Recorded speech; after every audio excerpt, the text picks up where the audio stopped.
Hello mga lods! Welcome back to my YouTube short. Ayan, mag-short na tayo kasi 3 minutes lang. Pwede pang walang edit, direct na diba? So ito, meron akong ipapakita sa inyo yung ginawa ko na NSS na Bluetooth mini boombox speaker. Ito siya, ayan. Yun kanyang model.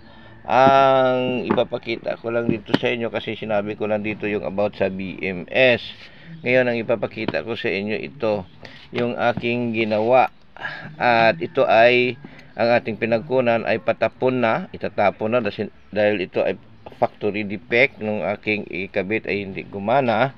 At ito may ikis na pero hindi ko itatapon kasi mapakinabangan pa itong charging pin at yung mga ilaw tsaka yung mga ibang parts dito, yung resistor. So hindi ko tinapon kasi brand new ito, kaya lang factory defect.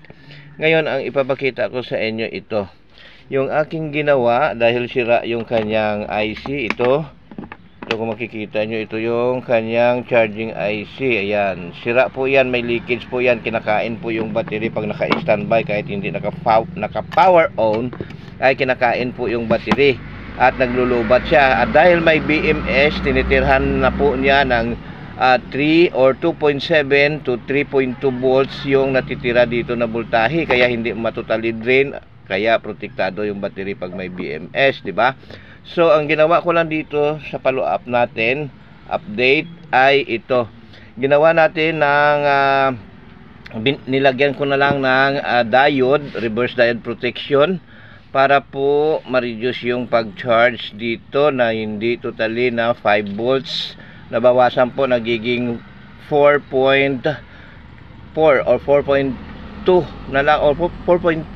Ayan, yan po yung voltahe na lalabas. So ang ginawa ko dito is yung ginlagyan ko ng diode para magkaroon ng magcha-charge siya. So ayan, nag-charge natin, nagkulay asol na, umilaw na yung kulay asol na ilaw. Ayan, so kahapon ko pa ito na charge, tapos in-standby ko at ayan, binasa ko dito yung voltahe ay normal. So okay na ito yung aking ginawa.